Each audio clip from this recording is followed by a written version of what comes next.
It was just another Tuesday at Metro Market. You know the kind, fluorescent lights humming overhead, the occasional announcement about a cleanup needed in aisle 3, and shopping carts with that one squeaky wheel that seems to follow you around the store. I wasn't expecting anything extraordinary when I grabbed that red plastic basket and headed inside to pick up my usual bachelor staples. Frozen dinners, cereal, maybe some fruit if I was feeling particularly health-conscious that day. My name's Alex, by the way, 28, graphic designer, and perpetually running late for something or other. That day, it was running late on restocking my embarrassingly empty refrigerator. The supermarket was surprisingly crowded for a Tuesday afternoon. I remember thinking how everyone seemed to move with such purpose. Mothers with detailed shopping lists, elderly couples debating which brand of coffee to buy, teenagers grabbing snacks after school. And then there was me, wandering somewhat aimlessly, trying to remember if I needed laundry detergent, while simultaneously wondering if I should try cooking an actual meal for once instead of relying on my microwave. It's funny how life-changing moments often happen during the most mundane activities. You never wake up thinking, today is the day everything changes, especially not when your big plan is just grocery shopping. I had just rounded the corner from the dairy section, mentally calculating if I could justify spending $8 on fancy cheese, when it happened. The collision wasn't dramatic. No slow-motion tumbling of items or movie-worthy crash. Just a simple bump of shoulders, the kind that happens a dozen times a day in crowded places. I turned to offer the standard quick apology when I saw him struggling with 2 mini paper bags, and before I could even process what was happening, a cascade of groceries tumbled toward the linoleum floor. "I'm so sorry," I blurted, immediately crouching down to help gather the fallen items. Apples rolling in different directions, a loaf of bread that had somehow escaped its packaging, and what looked like an expensive jar of organic honey that, thankfully, hadn't broken. I wasn't watching where I was going. That's when I actually looked up and saw him properly. Dark hair slightly tousled, glasses that somehow made his green eyes more noticeable rather than hiding them, and a smile that seemed genuinely amused rather than annoyed at the situation. He was wearing a blue button-down with the sleeves rolled up to his elbows, revealing forearms that suggested he did more than just shop for organic produce in his spare time. "No worries," he said, his voice carrying a slight accent I couldn't immediately place. I was the one trying to carry more than humanly possible. He reached for the same apple one was going for, our hands brushing briefly. That small contact, just fingers grazing knuckles for half a second, shouldn't have sent a jolt through my system, but it did. It was like those static shocks you get after shuffling across carpet, except this one felt pleasant, almost intentional. We managed to gather everything back into his bags, an awkward dance of, "I've got this," and "let me help you with that." I noticed he had excellent taste, not just in his appearance, but in his grocery selections too. Fresh vegetables, a decent bottle of wine, ingredients that suggested he actually knew his way around a kitchen. It made my basket of bachelor chow look particularly sad in comparison. "I'm Jake, by the way," he said, balancing his precariously res-tacked bags. "Alex," I replied, suddenly very aware of how I probably looked in my work-from-home outfit of faded jeans and a t-shirt that had seen better days. What happened next still makes me smile when I think about it.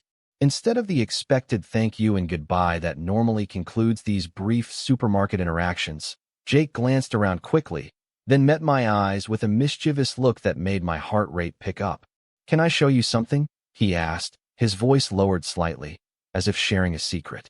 Before I could formulate a response beyond a confused nod, he had shifted his bags to one arm and used his free hand to gently tug at my sleeve, guiding me away from the main aisle. We moved past the frozen foods, beyond the international section, and then, with a quick glance over his shoulder, he pulled me behind aisle 10. The rarely visited section of specialty baking supplies and gourmet spices. "What are we doing?" I whispered, though I wasn't sure why I was whispering. There was something conspiratorial about the moment, like we were kids hiding from adults rather than 2 grown men ducking behind the Hungarian paprika. Jake set his bags down carefully and leaned against the shelving. "I'm sorry," he said, though his smile suggested he wasn't sorry at all. That probably seemed really weird. I didn't want to just say goodbye and never see you again. The directness caught me off guard. In my experience, people don't usually express interest this clearly, this quickly. There's usually a dance, a series of ambiguous signals that leave you wondering for days if that person was actually flirting or just being friendly. But here was Jake, barely 5 minutes after we'd met, making it clear he wanted something more than a passing apology in the grocery store. "So your solution was to drag me into the least populated aisle in the store?" I asked, but I was smiling too. There was something refreshing about his approach. "Well, when you put it that way, it does sound a bit serial killerish," he laughed, running a hand through his hair. "But in my defense, this is the only place we can talk without being in everyone's way. Plus," he added with a slight wink, "the lighting is more flattering here." I couldn't help but laugh at that. The lighting was, in fact, slightly dimmer in this neglected corner of the store, casting everything in a softer glow that did feel oddly intimate for a supermarket. "Let me start over," Jake said, extending his hand formally. "I'm Jake Mercer, new to the area, terrible at carrying groceries, and apparently making questionable decisions about where to have conversations with strangers I find attractive." I felt a blush creeping up my neck as I shook his hand. "Alex Chun. Lived here all my life, chronically single, and surprisingly okay with being tugged behind aisle 10 by handsome strangers." His hand was warm, his grip firm but not overpowering. When our eyes met, I felt that same jolt from earlier, but stronger now, impossible to dismiss as accidental static electricity. "So, Alex Chun, who's lived here all his life," Jake said, not letting go of my hand immediately. "What does one do for fun around here when they're not crashing into people at supermarkets?" And just like that, we were talking. Not the stilted small talk of new acquaintances, but a flowing conversation that seemed to skip all the awkward preliminary stages. I learned that Jake had moved to the city just 3 weeks ago for a job in environmental engineering. He was originally from Colorado, loved hiking and cooking, and had a golden retriever named Einstein who, according to Jake, was brilliant at fetching but terrible at relativity theory. I found myself telling him about my graphic design work, my tiny apartment with the great view but terrible plumbing, and how I'd recently started trying to learn guitar but kept getting distracted by Netflix. It was strange how easy it was to talk to him, standing there between shelves of exotic spices and specialty flowers, occasionally stepping aside when the rare shopper ventured down our hidden aisle. "I have to ask," I said after we'd been talking for what must have been 15 minutes, "do you make a habit of this? Luring people behind supermarket aisles?" Jake laughed, a genuine sound that made the corners of his eyes crinkle in a way that was unfairly appealing. "Believe it or not, this is a first for me. I'm usually much more conventional, coffee shops, dating apps, being set up by well-meaning friends. But there was something about you." He trailed off, looking slightly embarrassed for the first time. "I don't know. When you helped me pick up my stuff, you didn't seem annoyed or in a hurry. You actually looked at the things you were picking up like you were curious. It's a small thing, but it stood out." I hadn't realized I'd done that, paid attention to his groceries. But he was right. I had noticed the fresh rosemary, the interesting brand of coffee, the notebook that had fallen out with what looked like sketches in the margins. Little glimpses into a stranger's life that had made me curious about the bigger picture. "Well, I was trying to get inspiration for my own sad dinner plans," I admitted. "Your groceries looked like they were headed for an actual meal, not just being thrown in the microwave."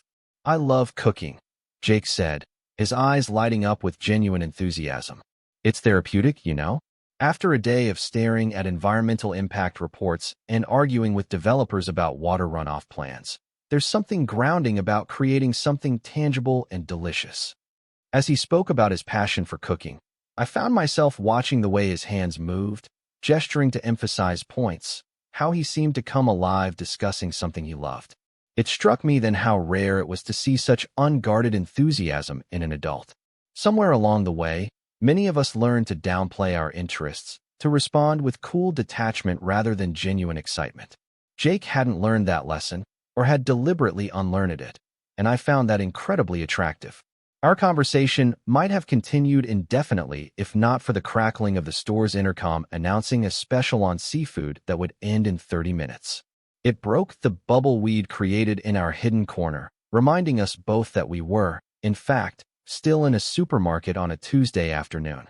"I should probably let you get back to your shopping," Jake said, though he made no move to pick up his bags. Unless. He hesitated, and I found myself holding my breath, hoping for what might come next.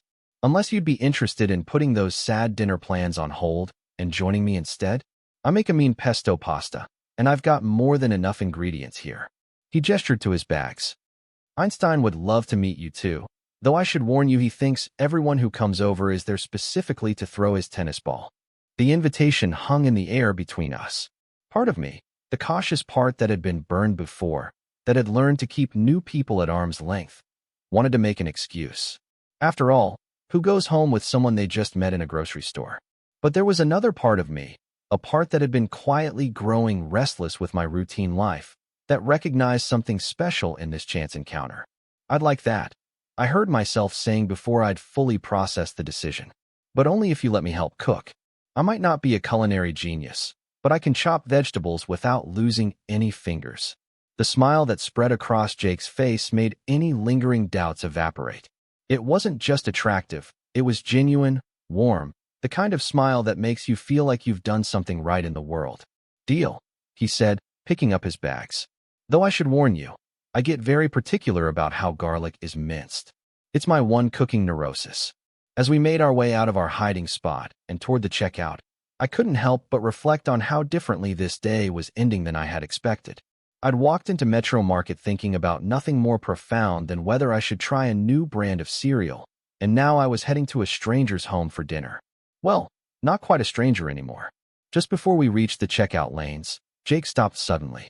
Wait, he said, looking slightly concerned. I just realized something. What if you're the serial killer? I just invited you to my home based on the very scientific criteria of cute guy who helped me pick up my groceries. I laughed, appreciating his self-awareness. Fair point. For the record, I have no criminal record and my last roommate is still very much alive. You can check my references. Good enough for me. Jake nodded solemnly before breaking into another smile. Though I suppose Einstein is a pretty good judge of character. If he doesn't approve, I'll have my answer. The checkout process was oddly domestic, with Jake insisting on adding my few items to his order despite my protests. As we waited, standing closer than strictly necessary, I felt a strange mix of excitement and comfort. There was the thrill of something new, yes, but also an unusual sense of ease, as if we'd known each other much longer than the span of one supermarket encounter. Outside, the late afternoon sun cast long shadows across the parking lot.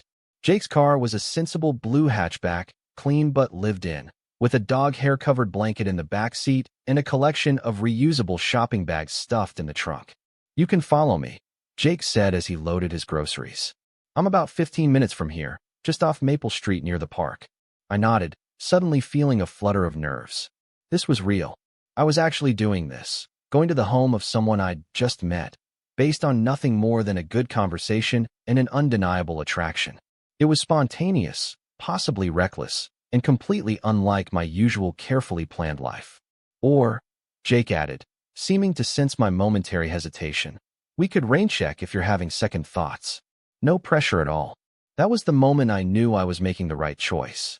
The fact that he offered an easy out, that he was paying attention to my comfort level rather than just his own wishes, told me more about his character than hours of conversation could have.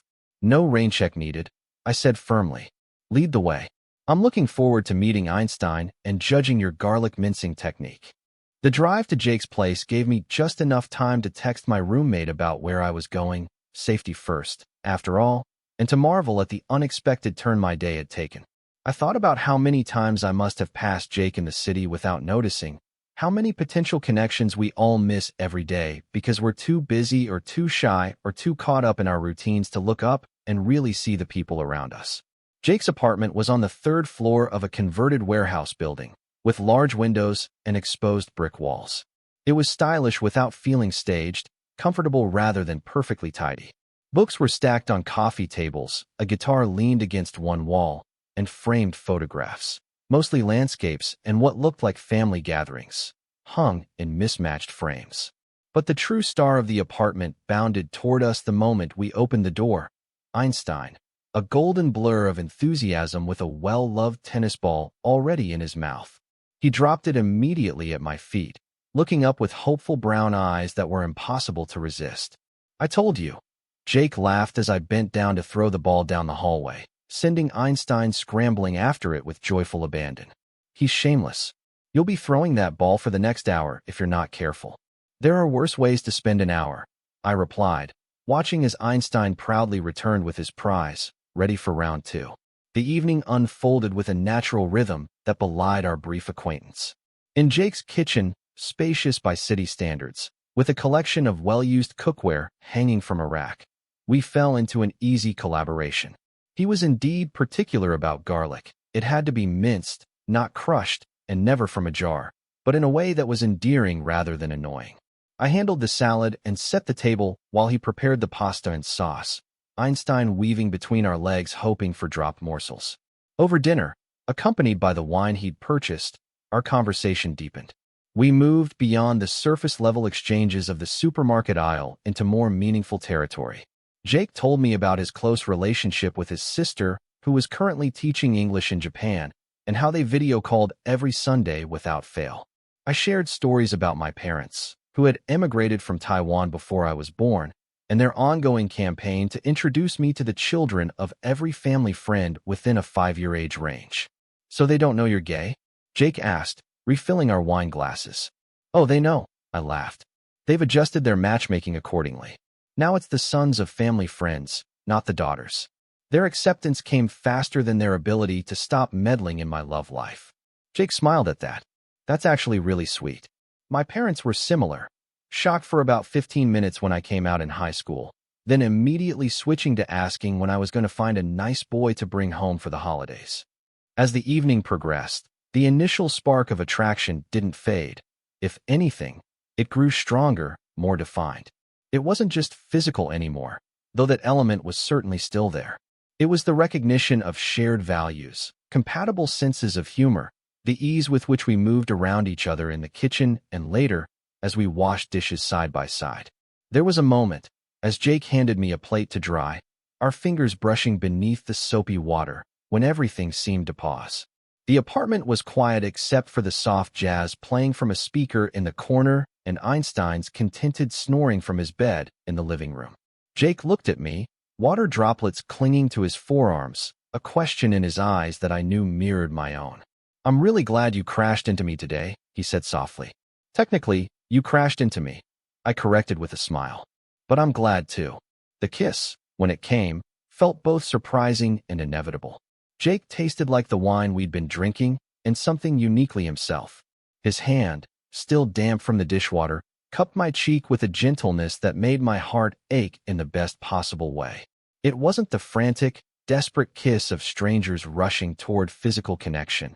It was exploratory, tender, the beginning of a conversation our bodies were just learning to have. When we pulled apart, both slightly breathless, Jake rested his forehead against mine. "I should confess something," he said, his voice slightly rough. "I saw you in the store before we bumped into each other. I may have deliberately maneuvered my cart to intersect with yours." I pulled back slightly, surprised. "You engineered our meet cute." He had the grace to look slightly embarrassed. Not the dropping everything part, that was genuine clumsiness. "But yes, I saw you comparing cereal boxes with this really intense concentration, like you were decoding some ancient text, and I thought, I don't know, I thought you seemed interesting. And cute," he added with a grin. "Definitely cute." The revelation that our chance encounter hadn't been entirely chance should have perhaps bothered me, but instead, I found it endearing. There was something flattering about being noticed, about someone making an effort to connect rather than letting the moment pass. "Well," I said, sliding my arms around his waist, "your grocery store stocking techniques need work, but I can't argue with the results." The rest of the evening unfolded with the same natural ease that had characterized our entire encounter. We moved to Jake's comfortable couch, Einstein eventually joining us to lay across both our laps as we talked late into the night. We discovered shared favorite books and disagreed good-naturedly about music. Jake confessed his irrational fear of jellyfish, and I admitted my childhood dream of becoming a professional magician. When it grew late enough that continuing to ignore the time became impossible, we faced the question that hovers at the end of all promising first encounters. What happens next? "I should probably head home," I said reluctantly, though everything in me wanted to stay. Jake nodded, understanding in his eyes. "I'd like to see you again," he said simply. "Preferably not waiting until our next grocery run to make it happen." I'd like that too, I replied, feeling a warmth spread through me that had nothing to do with the wine we'd consumed.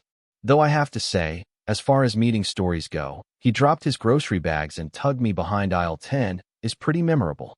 Jake laughed, walking me to the door with Einstein trailing behind us, looking disappointed that his new ball-throwing friend was leaving. It'll make a great story someday, he said, and the casual implication of a future where we'd be telling our story together wasn't lost on me. Standing in his doorway, I felt a reluctance to leave that I hadn't experienced in a long time. There was something special here, something worth exploring further.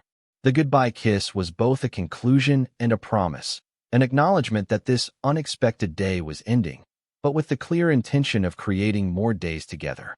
As I drove home through the quiet nighttime streets, I couldn't stop smiling. My empty refrigerator would remain empty for another day, my original shopping mission entirely forgotten in the wake of something far more important. I thought about how differently the day would have unfolded if I'd gone shopping an hour earlier or later, if Jake hadn't gathered the courage to engineer our meeting, if I had politely declined his unusual invitation to duck behind aisle 10. Life is full of these pivotal moments, these small decisions that alter our paths in ways we can never predict. Most of the time, we don't recognize them as they're happening. It's only in retrospect that we see the importance of that particular choice, that specific instant when everything changed. But sometimes, if we're very lucky, we feel the significance as it's occurring. We recognize that we're standing at a crossroads, that the universe is offering us a gift if we're brave enough to accept it. That Tuesday in Metro Market, between the spilled groceries and the specialty baking aisle, I knew I was experiencing one of those rare moments. And I'm so grateful I had the courage to follow Jake behind aisle 10, to say yes to the unexpected, to open myself to the possibility that sometimes the most extraordinary beginnings happen in the most ordinary places. When I finally arrived home, I had a text waiting for me. Einstein already misses you. So do I. Dinner again tomorrow? I promise not to stalk you in any grocery stores beforehand. I smiled as I typed my reply. Only if you teach me your pesto recipe.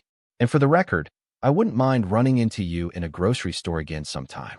As I fell asleep that night, I couldn't help but think that my empty refrigerator had turned out to be the best kind of problem, the kind that leads you exactly where you need to go, even if you don't realize it at the time.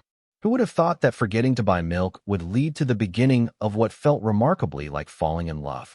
Total _char_count. 18,836.